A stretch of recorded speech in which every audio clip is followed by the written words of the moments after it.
Namaste, Jai Hind all. Today I am here with MCQs on Directive Principle of State Policy, as I have already uploaded my video on DPSP. So now this is the time to test how much the topic is clear to you, and there is one more request from my side. If there is any difficulty in getting the content, kindly comment and let me know. If you need bilingual also, then let me know, because I am well versed in both the language, that is Hindi and English.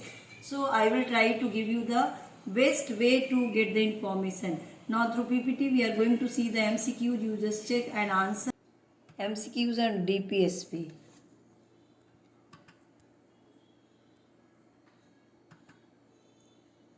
First, I would like to introduce about the Directive Principle of State Policy, that is in Article 36 to 51.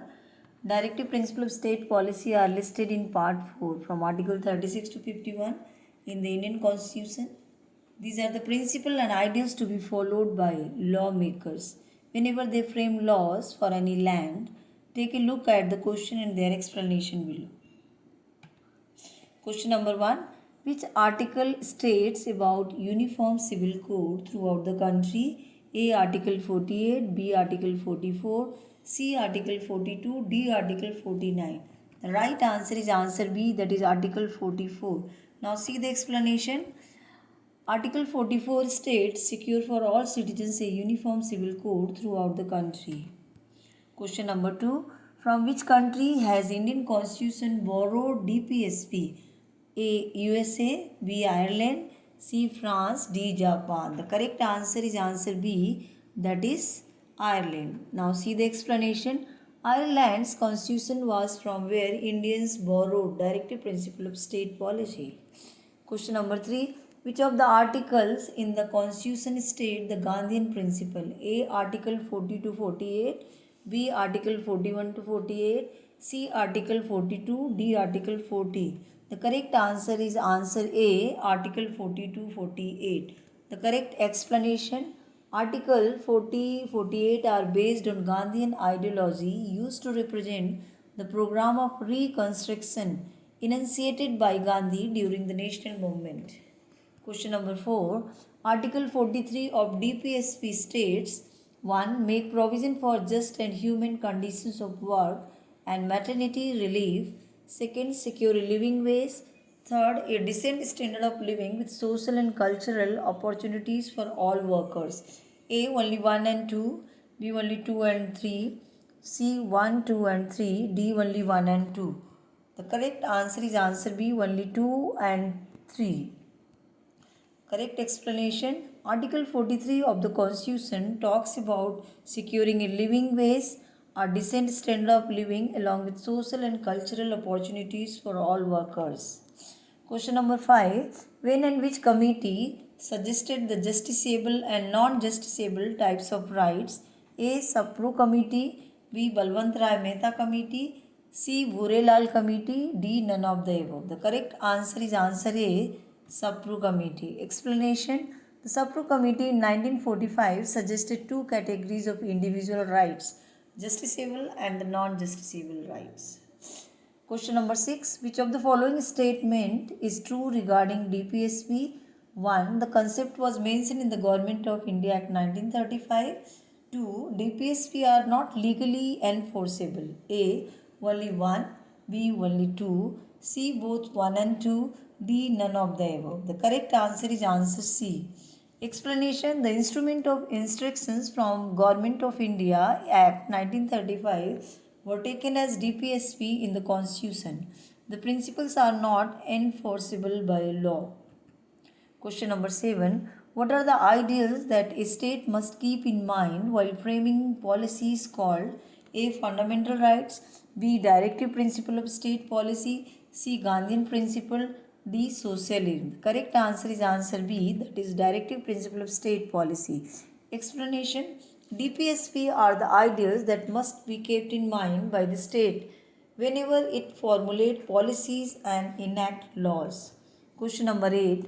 Which amendment made elementary education for all children a fundamental right? Also choose the article added after that. A. 80th Amendment Article 21A, 86th Amendment Article 21, 44th Amendment Article 22A, 86th Amendment Article 21A. The correct answer is answer D. Explanation: the 86th Amendment Act of 2002 changed the subject matter of Article 45 and made elementary education a fundamental right under Article 21(8). Question number 9. Which part of the Constitution mentions about the DPSP, that is Directive Principle of State Policy? A. Part 6, B. Part 5, C. Part 4, D. Part 7. The correct answer is answer C, that is part 4. Explanation: the provisions contained in this part cannot be enforced by any court, but these principles are fundamental in the governance of the country. Now question number 10. Which of the following statement is true regarding DPSP? Number 1. The concept was mentioned in Government of India Act 1935. Number 2. DPSP are not legally enforceable. A. Only 1. B. Only 2. C. Both 1 and 2. D. None of the above. The correct answer is answer C, that is both 1 and 2. The instrument of instructions for GOI, that is Government of India Act 1935, were taken as DPSP in the Constitution. The principles are not enforceable by law. Question number 11. Consider the following statements in the context of Directive Principle of State Policy. 1.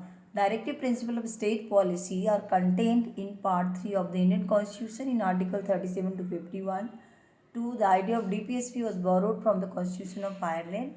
3. Constitution of India declares that DPSPs are fundamental in the governance of the country. Article 37. 4. Both the legislature and the executive should apply DPSP while making and implementing policies in social and economic sphere. Which of the statement given above are correct? A. 1 only, B. 1, 2 and 4 only, C. 2, 3 and 4 only, D. all of the above. Answer is C. 2, 3 and 4. Question number 12. Which one of the following is an incorrect statement? A. The word socialist was incorporated into the preamble by the 42nd Amendment Act 1976. B. The 73rd and 74th Amendment Act in 1997, with Panchayat and Nagarpalika bodies being given constitutional status. C. 86th Amendment Act of 2002 changed the subject matter of Article 45, made elementary education a fundamental right under Article 21. D. To promote equal justice and to provide free legal aid to the poor according to Article 39A. The correct answer is answer B, that is the 73rd and 74th Amendment Act in 1997, with Panchayat and Nagarpalika bodies being given constitutional status. Question number 13. Which one of the following statement is not correct regarding the directive principle? A. DPSPs are the non-justiciable, that is, they are not legally enforceable by the courts for their violation. B. DPSPs require legislation for their implementation, they are not automatically enforced. C. DPSP's aim is to establishing political democracy in the country. D. The courts cannot declare a law violative of any of the directive principle as an unconstitutional and invalid. The correct answer is answer C, that is DPSP's aim is to establishing political democracy in the country. Question number 14. Which part of the Constitution of India declares the ideal of welfare state? A. Directive Principle of State Policy. B. Fundamental Rights. C. Preamble. D. 7th Schedule. The correct answer is answer A, Directive Principle of State Policy. Question number 15. Which of the following are Gandhian directive principles? Number 1. To organize village panchayats. Number 2. To secure opportunities for healthy development of children. Number 3. To promote cottage industry. A. 2 and 3. B. 1, 2. C. 1, 3. D. all of the above. The correct answer is answer C, that is 1 and 3. 1. To organize village panchayat. 3. To promote cottage industry. Question number 16. Which of the following directive principles were added later? First, promote the educational and economic interest of SCs, STs, etc. Second, minimize inequalities in income. Third, secure the participation of workers in the management.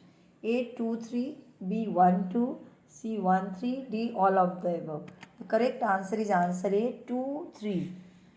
2 3 minimize inequalities in income. 3 secure the participation of workers in the management. 17. Which of the following is true regarding directive principle of state policy? 1. DPSPs are not automatically enforced. 2. Court can uphold the validity of a law on the ground that it was enacted to give effect to a DPSP.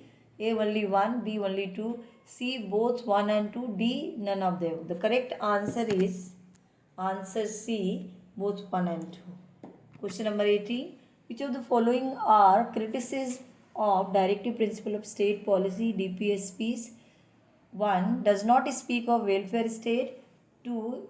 Illogically arranged. 3. Conservative. 4. Need more principles. A 1 2 3, B 1 and 4, C 2 3, D all of the above. The correct answer is answer C. 19. Which of the following examples of implementation of directive principles? 1. Planning Commission. 2. Wildlife Protection Act 1972. 3. 73rd Amendment Act of 1992. 4. Minimum Wages Act. A 1 2 4, B 1 3, C 2 3 4, D all of the above. The correct answer is answer D all of the above. Question number 20. The purpose of directive principle of state policy is to A. Lay down positive instructions which would guide state policy at all levels. B. Implement Gandhiji's ideas for a decentralized state. C. Check the use of arbitrary powers by the government. D. Promote welfare of the backward section of the society. The correct answer is answer A. Question number 21. Separation of the judiciary from the executive has been provided in one of the following parts of the Indian Constitution. A. The preamble. B. The fundamental rights. C. The directive principle of state policy. D. The 7th schedule. The correct answer is C. The directive principle of state policy. Question number 22. One of the objectives of directive principle of state policy is A. Total prohibition. B. Prevention of gambling and lotteries. C. Making effective provisions for securing the right to work, education and public assistance in case of unemployment, old age, sickness and disablement. D. All of these. The correct answer is answer C. Question number 23. The enforcement of directive principle depends most on A. The President. B. The court. C. Resources available to the government. D. Chief Justice of India. The correct answer is answer C, that is resources available to the government. Question number 24. Organization of village panchayat is based on A. Socialist principle, B. Gandhian principle, C. Liberal intellectual principle, D. All of the above. The correct answer is answer B, that is Gandhian principle. Now the last question is question number 25. Which of the following Supreme Court decisions stated that the directive principle of state policy cannot override fundamental rights? A. In State of Madras versus Champakam Dorai Rajan. B. In Keswanand Bharati versus UOI. C. In Minerva Mills versus UOI. D. In Una Krishnan versus State of Andhra Pradesh. The correct answer is answer A. In State of Madras versus Champakam Dorai Rajan. Thank you.